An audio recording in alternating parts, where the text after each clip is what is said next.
कैसे हो? चलो कहीं घूमने चलते हैं। हाँ ठीक है। कहाँ चलेंगे? कहीं पहाड़ों पर? अच्छा आइडिया है। ठीक है, मैं बस की टिकट बुक करवा देता हूँ और अच्छा सा होटल भी देख लेता हूँ।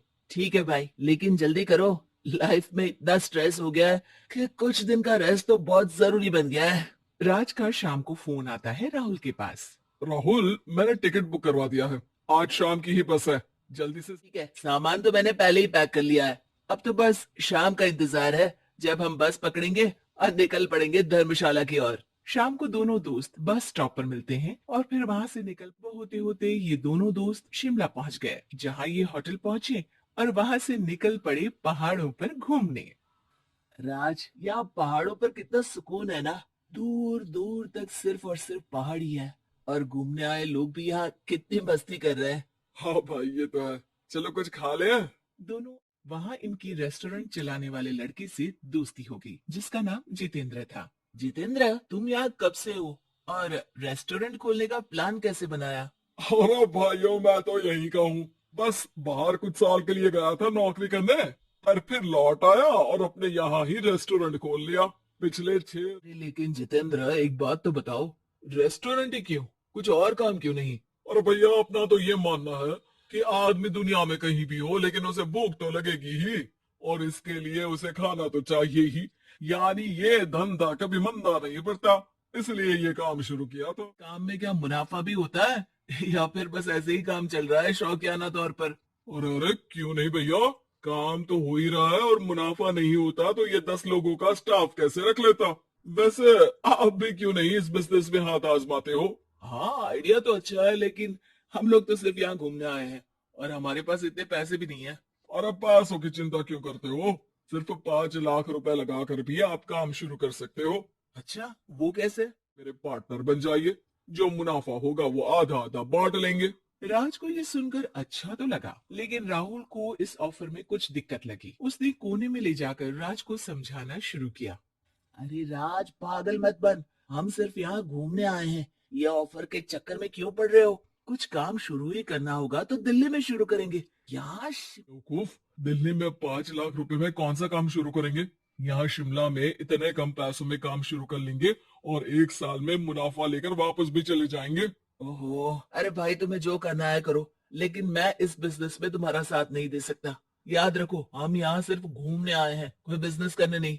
और इस जितेंद्र पर वैसे भी मुझे ज्यादा भरोसा नहीं। तो दिक्कत है, तुम्हें किसी पर भी भरोसा नहीं होता, लेकिन मुझे तो है।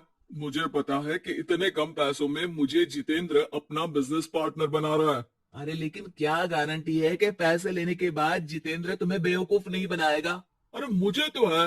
मैं कुछ नहीं जानता। मुझे सिर्फ ये पता है कि जितेंद्र मेरे बारे में ज्यादा ना जानते हुए भी मुझ पर कितना भरोसा। लग रहा है कि इसके पीछे उसकी मंशा ठीक नहीं है। बाकी तुम्हें जो ठीक लगे वो करो। मैं तो आज शाम की ही बस से वापस जा रहा हूँ। ठीक है, तुम चले जाओ, लेकिन याद रखना कि आज के बाद मुझसे कभी बात करने की कोशिश मत करना। राहुल गुस्से में वहां से चला जाता है। दूसरी ओर राज और जितेंद्र साथ में मिलकर काम करने लगे। राज ने अपने घर से 5 लाख रुपए ये कहकर लिए कि जल्द ही वो 2 गुने पैसे कमाकर 6 महीनों में लौटा देगा। कुछ दिनों बाद, भाई जितेंद्र, तुमने 5 लाख रुपए तो ले लिया है, लेकिन दिख रही है। अरे भाई, काम में थोड़ा समय लगता है, चिंता मत करो यार। हाँ वो तो ठीक है, लेकिन मेरे पैसों का तो कुछ हिसाब दो। कहाँ लगाया तुमने? अरे बड़े आए पैसों का हिसाब मांगने वाले। वो तो शुक्र मनाओ कि इतने कम पैसों में मैंने तुम्हें काम पर रख लिया है। क्या कहा तुमने? मुझे काम पर रखा है? अरे मैं तो तुम्हारा बिजनेस पार्टनर हूँ। बड़ा आया पार्टनर बनने वाला। औकात देखिए अपनी। 5 लाख में रेस्टोरेंट खरीद लिया है क्या? ऐसा है तो मेरे पैसे वापस करो। मुझे तुम्हारे साथ काम नहीं करना है। अरे पैसे कैसे? वो सब तो काम में लग गए। अब तुम्हें वापस कोई पैसा नहीं मिलने वाला है। राज को अपने साथ होने वाले धोखे का एहसास हो चुका था, लेकिन तब तक देर हो चुकी थी। उसे अपने दोस्त राहुल की याद सताने लगी, जिसने पहले ही आगाह कर दिया था कि इस बिजनेस में धोखा है। लेकिन अब तो देर हो चुकी थी। राज को अब कोई रास्ता नहीं सूझ रहा था। जितेंद्र भाई, मेरे पैसे वापस कर दो ताकि मैं लौट जाऊं। मुझे अब तुम्हारे साथ कोई काम नहीं करना भाई। ये सुनते ही जितेंद्र राज पर टूट पड़ा और उसकी जमकर पिटाई कर दी। राज बेहोश हो चुका था। जब उसने आंख खोली तो उसे अपने सामने पूरा परिवार, पुराना दोस्त राहुल भी दिखा। सभी को देखकर राज की आंख में आंसू आ गए। राहुल मुझे माफ कर दो। अगर समय रहते मैं तुम्हारी बात मान लेता तो आज शायद ये दिन ना देखना पड़ता। अरे शुक्र मनाओ कि जान बच गई।